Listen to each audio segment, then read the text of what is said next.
A very good morning to the students of class 9. So today's topic is difference between saturated and unsaturated solution.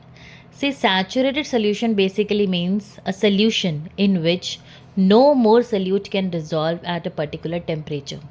For example, if you have a glass of water in which the volume of water is fixed, you're not increasing it. Okay, now you have dissolved 1 spoonful of sugar, it will dissolve, 2 it will dissolve, but a time will come when no more solute, no more sugar can dissolve.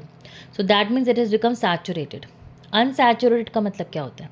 Solution in which more solute can dissolve at that particular temperature. अभी temperature तुमने increase नहीं करा, decrease नहीं करा, कुछ नहीं करा, उसी फिक्स टेम्परेचर पे अभी उसमें और शुगर और सल्यूट डिजॉल्व हो सकता है. ठीक है. Now how to convert a saturated solution to an unsaturated solution? You just heat a saturated solution. जब आप उसे हीट करोगे, जब टेम्परेचर इंक्रीज करोगे, काइनेटिक एनर्जी बढ़ेगी मॉलिक्यूल्स की, they will start moving air in there. So there are spaces becomes available for the solute to dissolve.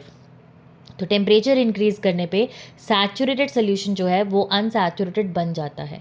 पर जब आप वापस रूम टेम्परेचर पे आओगे तो जितना सल्यूट एक्स्ट्रा डिजॉल्व हुआ था उसमें टेम्परेचर इंक्रीज करने की वजह से वो वापस अनडिजॉल्व हो जाएगा. I think I am very clear with this.